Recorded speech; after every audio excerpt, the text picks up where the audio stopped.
नेपाल में अचानक आई बाढ़ से सैकड़ों लोग लापता इस वक्त हैं और सैकड़ों लोगों की तलाश जारी है। जो लोग लापता हैं, 105 भारतीयों के भी लापता होने की आशंका है।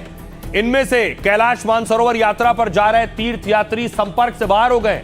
करीब 400 तीर्थयात्री संपर्क से बाहर बताए जा रहे हैं। नेपाल टूरिस्ट बोर्ड ने लापता लोगों के बारे में जानकारी दी है। जिन लोगों से संपर्क नहीं हो पा रहा है उसमें ज्यादातर भारतीय हैं। प्रधानमंत्री मोदी और नेपाल के पीएम के बीच बात हुई है। पीएम मोदी ने इस हादसे पर संवेदना व्यक्त की है। मोदी ने कहा, मुश्किल समय में भारत नेपाल के साथ खड़ा हुआ है।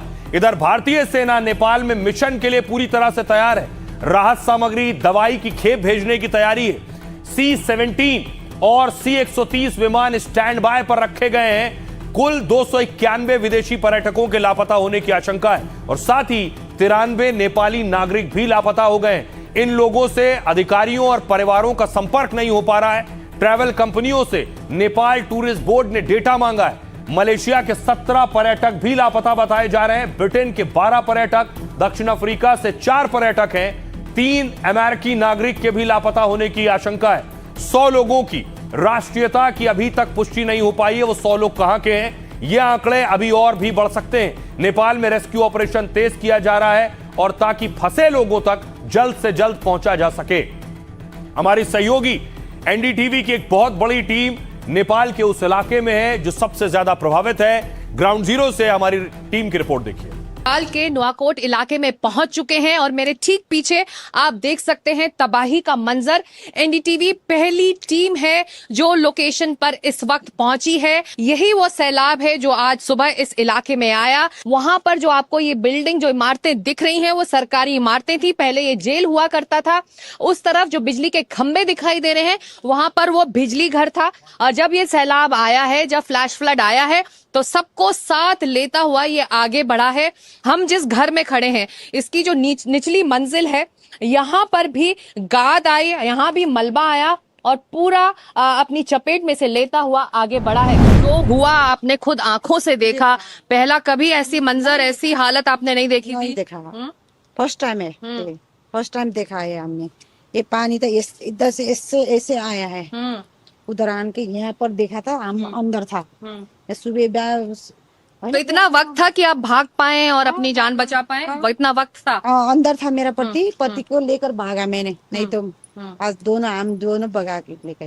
सब तबाह हुआ है, कुछ नहीं है हमारे पास, न पैसे न खाने के लिए कुछ नहीं है। हमने सुबह से कुछ नहीं खाया है ना, एक बोतल पानी तक नहीं खाया। मेरे को तो जो 200-300 आदमी जो हमारा गांव वाला था, वो जो गांव भी नहीं है, ऐसे पता चल रहा है आपको? गांव ही नहीं है। अभी मैं उधर पहुंचना मुश्किल है। उधर यहाँ मेरा इधर जाने का रास्ता भी नहीं है। ऐसा वाला बाढ़ नेपाल में कभी भी नहीं आया था। ये पहली बाढ़ है जो विनाशकारी और खरबों का क्षति हो रहा है। ये बाढ़ जब ये ऊपर से जब आया था, बहुत स्पीड से आया था। जो पानी का दह है, बहुत स्पीड से आया था। जब हम लोग लगभग 10 मिनट का फर्क में एकदम ऊपर भाग गया। हम लोग बहुत स्पीड से आया था इधर। जब आदमी ऊपर से आया भागो भागो बोला, तब हम लोग सब इधर से भाग गए। 2-4 आदमी फंसा हुआ है, शायद मर गया होगा, वो लोग लेकर गया होगा। अब देखिए, डर इस बात का है कि नेपाल से भारत के राज्य मिले हुए हैं। भारत को भी खतरा है क्या? ये तस्वीरें देखिए, ये वो रसुआ त्रिशूल रिवर पर बना हुआ बांध है। इस त्रिशूल रिवर में भी वो सैलाब का हिस्सा आया है और देखिए बांध से पानी छोड़ा गया है। क्या ये पानी भारत के जिलों तक पहुंचेगा?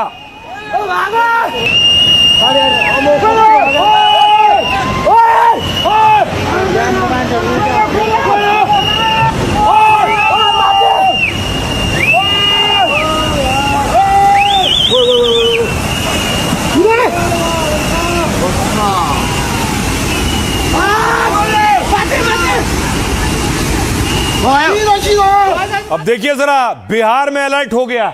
बिहार की तस्वीर आप देख रहे हैं। बिहार में बाकायदा अनाउंसमेंट किया जा रहा है, ऐलान किया जा रहा है, लोगों को हिदायत दी जा रही है किनारे इलाकों से हट जाएं। कैलाश नगर के ग्रामीणों को सूचित किया जाता है कि गंडक नदी में तेजी से पानी बढ़ने की आशंका व्यक्त की जा रही है। इसलिए सभी ग्रामीण अपने अपने घरों में सतर्क रहेंगे, कभी भी पानी बढ़ सकता है। और बच्चों को नदी किनारे नहीं आने देंगे। ठीक है, क्लियर है? तो सब अगल बगल जितना घर है उस सबको भी, जिसको नहीं मालूम है उसको जानकारी आप लोग दे दीजिए कि पानी एक बैग गंडक नदी में बढ़ेगा तेजी से, कि आपको भागने का मौका नहीं देगा। इसलिए पहले से सतर्क रहिए, सतर्क रहिए। तो बाकायदा प्रशासन अनाउंसमेंट कर रहा है, सतर्क रहिए। अब देखिए क्या बिहार में खतरा है। बिहार की दो नदियां कौन कौन सी मैं आपको बताऊं। सबसे पहले देखिए जरा, गंडक नदी, नेपाल में आई बाढ़ का असर बिहार में दिखने लगा है। नेपाल से आने वाला पानी कुछ घंटों में बिहार पहुंच सकता है। गंडक बैराज के सभी गेट खोल दिए गए और बिहार में भी 8 जिलों में अलर्ट जारी किया गया है। पश्चिमी चंपारण, पूर्वी चंपारण, गोपालगंज, सारण, मुजफ्फरपुर, वैशाली, सीतामढ़ी और शिवहर शामिल हैं।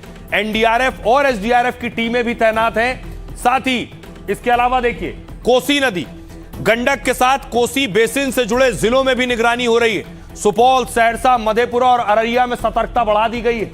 भोटे-कोशी नदी तिब्बत से निकलकर नेपाल में आती है और आगे जाकर सुनकोशी नदी में मिल जाती है और फिर यही सुनकोशी नदी आगे चलकर सप्तकोशी नदी में मिलती है। बिहार में कोसी नदी से के नाम से इसे जाना जाता है। अब देखिए ये आगे बढ़ेगा पानी तो यूपी में भी आएगा। उत्तर प्रदेश में गंडक और नारायणी नदी में जलस्तर बढ़ सकता है। इससे महाराजगंज और कुशीनगर में बाढ़ की आशंका है। तो सभी राज्यों में अलर्ट है। सुनिए जरा क्या कह रहे हैं मुख्य सचिव और आपदा विभाग के मुख्य सचिव को सुनिए। 2.5 लाख क्यूसेक वाल्मीकि नगर बैराज पर इसका पानी का असर आने की संभावना है। मुख्य सचिव महोदय ने अभी सारे जिलाधिकारियों और एसपीज और साथ में जो आपदा प्रबंधन के पदाधिकारी हैं उन सभी के साथ वीडियो कॉन्फ्रेंसिंग की और सबको ये निर्देश दिया गया विशेष रूप से बेतिया, मोतिहारी और गोपालगंज और मुजफ्फरपुर, छपरा के डीएम्स को कि जो लो लाइंग एरिया में लोग रह रहे हैं तटबंधों के अंदर उनको इवैक्यूएट कराने के लिए, बाहर निकालने के लिए, ताकि फ्लैश फ्लड से कोई बह ना जाए, जान माल का नुकसान ना हो, तो बड़े पैमाने पे माइकिंग कराई जाए। सारे बीडीओ, सारे सीओज, सारे थाना प्रभारी फील्ड में निकल के, स्वयं डीएमएसपी भी फील्ड में निकल के इसको अलर्ट करने का लोगों को काम करें और इवैक्यूएट कराने का काम करें लो लाइंग एरियाज में से। और अब आपको बताऊं, देखिए राज्य सरकारें अलर्ट हैं क्योंकि नेपाल में भारी तबाही आई है। सम्राट चौधरी, बिहार के मुख्यमंत्री ने मीटिंग की है।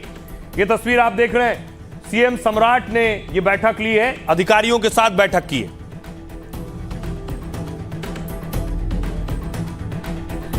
अब देखिए राज्य सरकारों की तैयारी क्या है। उनके राज्य तक ये बाढ़ का पानी अगर पहुंचेगा तो कैसे निपटना है। नेपाल में तबाही के बाद बिहार में हाई अलर्ट है। गृह मंत्री अमित शाह ने सीएम सम्राट चौधरी से बात की है। अमित शाह ने हर संभव मदद का भरोसा दिया है। एनडीआरएफ टीमों को तैयार कर दिया गया है। बिहार में आपदा प्रबंधन विभाग ने अलर्ट जारी किया है। कोसी, बागमती और गंडक के इलाकों में निगरानी बढ़ाई गई है। एनडीआरएफ, एसडीआरएफ की अतिरिक्त टीमें तैनात की जा रही हैं। गोपालगंज में एनडीआरएफ टीम भेजी जाएगी। मुजफ्फरपुर में टीम स्टैंड बाय रहेगी। बेतिया में करीब 2 घंटे में टीम की तैनाती की जाएगी। जरूरत पड़ने पर नाव, शेल्टर और सामुदायिक रसोई की व्यवस्था होगी। बिहार में हर साल नेपाल से आने वाली नदियों के कारण बाढ़ से तबाही होती है। यूपी में भी पूरी तैयारी है। नेपाल से सटे उत्तर प्रदेश के इलाकों में हाई अलर्ट जारी किया गया है। सीएम योगी आदित्यनाथ ने इसके निर्देश जारी किए हैं। योगी ने नेपाल में तबाही पर चिंता जताई। योगी ने भगवान पशुपतिनाथ से सभी के सकुशल होने की प्रार्थना की है। बाढ़ की आशंका को लेकर प्रशासन को पूरी तरह सतर्क रहने के यूपी में निर्देश दिए गए। प्रशासन को आवश्यक तैयारियां सुनिश्चित करने को कहा गया है। सुनिए जरा एनडीआरएफ कमांडेंट क्या कह रहे हैं। बहुत हाई अलर्ट पे है क्योंकि ये साधा जो सारा नीचे डाउनस्ट्रीम आता है ये गंडक को ही स्ट्राइक करेगा और वहां पे जो बैराजेस हैं, जैसे जैसे बैराजेस से पानी छूटेगा तो उसमें नीचे की स्थिति में बाढ़ आने का अंदेशा है। पूरा एडवाइजरी दे दिया था स्टेट गवर्नमेंट्स को कि इसमें बाढ़ आने का अंदेशा है। तो हमारी एडिशनल टीम्स भी तैयार हैं। जैसे जैसे जहां पे भी स्टेट गवर्नमेंट को लगेगा कि वहां पे एनडीआरएफ की जरूरत है तो एनडीआरएफ अपनी टीम डिप्लॉय करेगा। जो भी नाविक है, मछुआरे हैं, मवेशी वाले हैं, या खेतिहर जो भी हैं, सब लोगों को मना किया गया है कि आप लोग 48 घंटे तक निचले इलाके में नहीं जाएं, सावधानी पूर्वक रहें। और टोटल जो भी रिंग बांध है, रिंग बांध पे भी प्रशासन के द्वारा गश्ती बढ़ा दी गई है। जैसी सूचना प्राप्त है कि रात होते होते पानी गोपालगंज की सरहद में भी घुसेगा और इसीलिए हम समय रहते जिला प्रशासन सभी गांव वासियों को पंचायत वासियों को सूचित कर रहा है कि निचले स्तर पे बांध के उस तरफ नहीं जाना है। जो 48 घंटे है वो बहुत सचेत रहने के लिए, घबराने की बात नहीं है। कोई भी ऐसा नहीं, इतना भी पानी नहीं आएगा कि पानी गांव के अंदर घुस जाए, परंतु हाँ ये जरूर है कि पानी बहुत तेजी से आएगा, तो इसलिए अब खतरे वाली जगह पर नहीं जाना है। कुछ निचले इलाकों में हो सकता है पानी थोड़ी देर के लिए आए फिर वो निकल जाएगा। तो इसमें हम लोग यही कर रहे हैं कि हम लोगों ने सभी जो क्षेत्रीय पदाधिकारी इन सबको मोबिलाइज कर दिया है। सब लोग निचले इलाकों में जा रहे हैं, लोगों से अपील कर रहे हैं कि जब अगर पानी बढ़ता है तो वो लोग जो ऊंचे वाले इलाके में आ जाएंगे अपने, और जैसे ही पानी निकल जाएगा फिर आगे वो लोग वापस जा सकते हैं। अत्यधिक मात्रा में जो है पानी आने की संभावना है, तो निचले इलाके में जो भी बसे हुए लोग हैं उनको जो है ऊंचे स्थान पे अपना कीमती सामान और पशु और स्वयं जो है अपने आप को विस्थापित करने हेतु जो है निर्देशित किया गया है। इसी क्रम में अभी जो है जायजा लिया जा रहा है कि कितना क्यूसेक पानी अभी वर्तमान में, और लगातार मॉनिटरिंग की जा रही है। अब सवाल यह है कि आखिर ये तबाही कैसे आई। बताया जा रहा है क्या ग्लेशियर के जरिए तबाही आई, ग्लेशियर फटा और सैलाब आया। देखिए कैसे ग्लेशियर फटते हैं। विशाल आकार के गतिशील बर्फ को ग्लेशियर कहते हैं। यह भारी बर्फ अपने वजन और गुरुत्वाकर्षण के कारण नीचे गिरती है। यह ठंडे इलाकों में कई सालों तक बर्फ के जमने से बनता है। नेपाल के रसुआ में 24 घंटे में 7 मिलीमीटर तक बारिश हुई, मतलब बारिश की वजह से अचानक बाढ़ नहीं आई। शक है कि तिब्बत में ग्लेशियर झील फटने से तबाही मची। झील फटने से अचानक पानी भोटेकाशी नदी में आ गया। भोटेकाशी बेसिन में 122 ग्लेशियर झीलें। कौन सी झील फटी इसकी अभी पुष्टि नहीं हुई है। सैटेलाइट इमेज और तकनीकी जांच से पता लगाया जा रहा है। ग्लेशियर झील के सामने बर्फ, मिट्टी, पत्थर और मलबे जैसी संरचना होती है। यह प्राकृतिक बांध की तरह ग्लेशियर झील को रोके रहते हैं, लेकिन जैसे ही यह बांध कमजोर पड़ जाता है या टूट जाता है, झील का पानी अचानक नीचे की ओर बहने लगता है। इसे ही ग्लेशियर झील फटने से बाढ़ का आना कहते हैं। अब सुनिए, बिहार और उत्तर प्रदेश में भी अलर्ट है। क्या कह रहे हैं वहां के नेता और मंत्री। एकदम उस पर पूरी तरह हाई लेवल टीम गठन कर दिया गया है। चीफ सेक्रेटरी, डीजीपी इसको मॉनिटरिंग कर रहे हैं और तुरंत मैं भी इसको बैठक कर रहा हूं। जरूरत पड़ा तो मैं स्वयं भी वाल्मीकि कर जाऊंगा। स्थिति तो थोड़ी कठिन है, लेकिन अभी का जो अनुमान है पानी आने का, वो हम लोगों के हिसाब से स्थिति को हम लोग नियंत्रण से बाहर नहीं जाने दें। 2.5-3 लाख आने की संभावना है।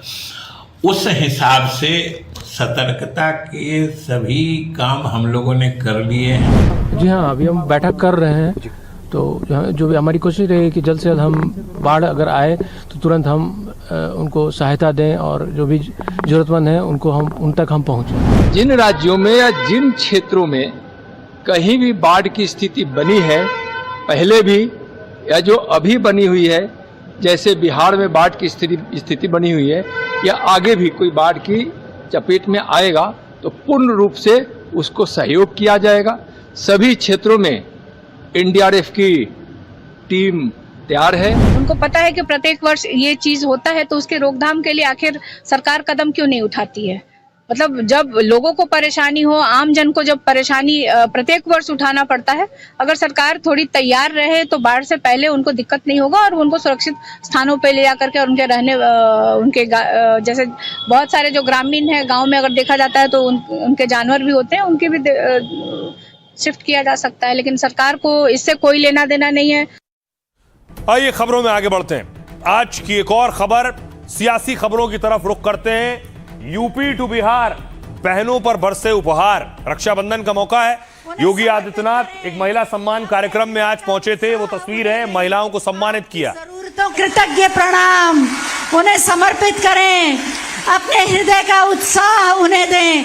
आपकी जरूरतों को बिना कहे जो सोचते हैं, समझते हैं, ऐसे माननीय मुख्यमंत्री महोदय, तालियों के आशीर्वाद की वर्षा कर दें आप उन पर। कृतज्ञ प्रणाम। योगी ने महिलाओं को रक्षाबंधन का गिफ्ट दिया और उसके बाद महिलाओं से मुखातिब हुए, महिलाओं से बातचीत की। हाँ नमस्ते, क्या नाम है आपका?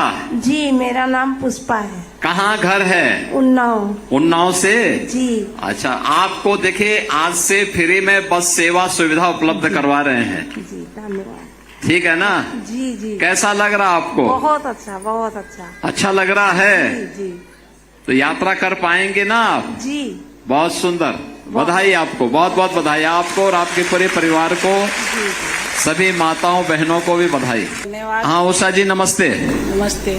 अब देखिए इस यात्रा की सुविधा का लाभ प्राप्त होगा। महिला में जो वो ऊर्जा भर दी है, जो हम सोच भी नहीं सकते थे। जो भी सफर करेगा आपका ही नाम लेगा कि आपने ये बहुत अच्छा किया हम लोग। नहीं देखिए, आप लोग जब अच्छे लोगों को चुनते हैं तो अच्छा ही होता है। आप कहाँ से हैं? सर सीतापुर से। अब आपको सीतापुर से लखनऊ आना हो या लखनऊ से सीतापुर जाना हो या सीतापुर से अयोध्या जाना हो जी, तो बस सेवा आपको फ्री में मिल जाएगी। जी जी। कैसा लग रहा है आपको? बहुत बहुत अच्छा लग रहा है। अब परिवार के आश्रित नहीं रहना पड़ेगा। बधाई आपको, बहुत बहुत बधाई। अब देखिए बड़ा दिलचस्प है कि योगी आदित्यनाथ रक्षाबंधन गिफ्ट दे रहे थे, तो दूसरी तरफ अखिलेश यादव भी महिलाओं से मिल रहे थे और रक्षाबंधन गिफ्ट सरकार आई तो क्या गिफ्ट देंगे इसका भी ऐलान कर रहे थे। ये अखिलेश यादव को आप देख रहे हैं, महिलाओं ने राखी बांधी उन्हें।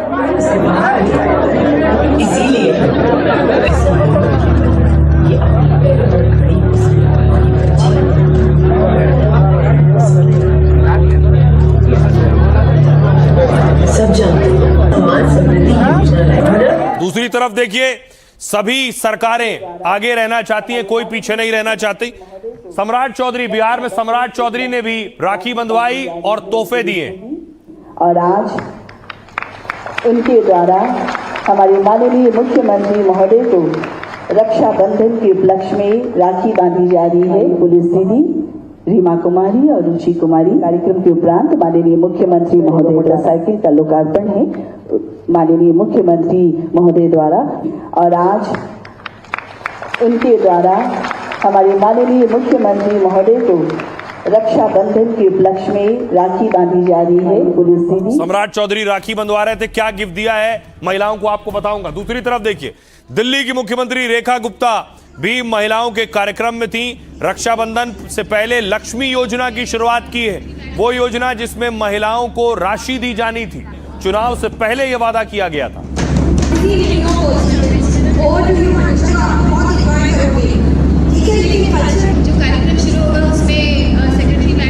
अब आइए आपको बताऊं हर राज्य में रक्षाबंधन पर महिलाओं को क्या क्या तोहफा दिया जा रहा है, कौन सा गिफ्ट दिया जा रहा है।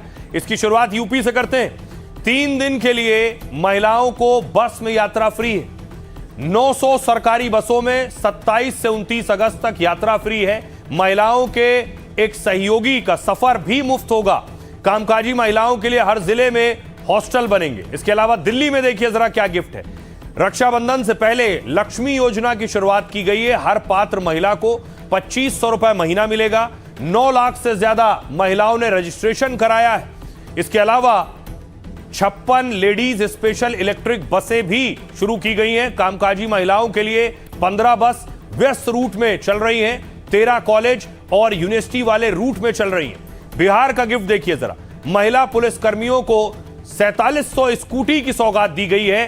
2 दिन के लिए महिलाओं को बस में यात्रा फ्री।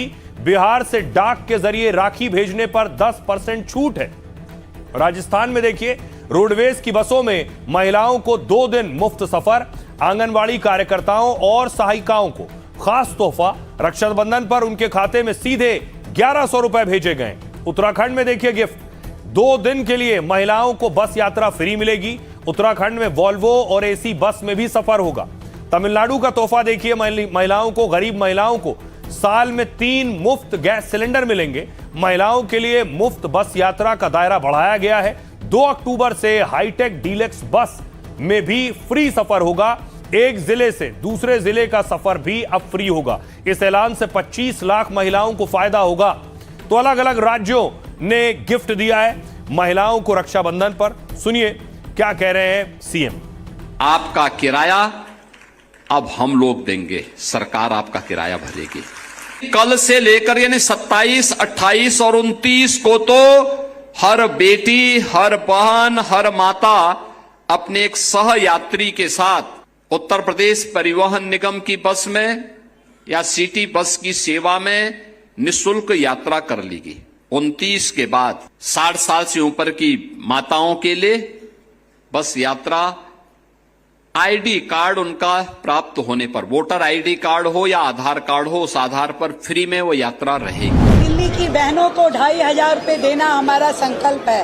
तो आज ये दिल्ली लक्ष्मी योजना को वास्तविक रूप में जनता तक पहुंचाने के इस दिन पर मैं दिल्ली की बहनों को खुश देखकर बहुत खुश हूँ। 1 सितंबर को उनके खाते में जो पिछले माह का, अगस्त माह का पैसा है वो आ जाएगा। बिहार में महिलाओं की सुरक्षा को और मजबूत करना। आज देश में पहला बिहार है जिस बिहार में लगभग 40,000 की संख्या में महिला पुलिस बल है। इस देश में कोई दूसरा राज्य नहीं है, सिर्फ बिहार है।